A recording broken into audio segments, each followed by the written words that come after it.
The double stop play-alongs below are designed to help you improve the consistency of how your hands sound when playing diddles, threes, fours, etc. When playing the double stops marked as B for both hands together, remember to look for consistency in not only the height of your sticks, but the speed or velocity of your playing so you can get an even popping sound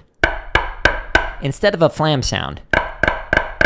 When practicing with these play-alongs, use the timestamps in the description to select a starting BPM and let the video gradually speed up 1 BPM per rep. You can find thousands more free play-alongs using the link at the top of each video's description, or by using the drumming playlist in my channel's home tab. For tips on how to practice these play-alongs, see the drumming tips playlist for several hours of free drumming tips from someone who's been playing drums since 1998 and is an award-winning educator who has been teaching since 2003 and has a bachelor's, master's, and PhD in music education. If you have a question on how to improve your playing or teaching, feel free to leave a comment on my videos or in the chat during a drumming live stream. Friendly FYI that videos labeled as members first are for members who want early access to hundreds of videos that are currently scheduled to release daily to the public. Click the join button below if you'd like to become a channel member for early access to all of my content, but know that the best way that you can support me for free is to simply engage with and share my free content with other drummers, educators, or gamers.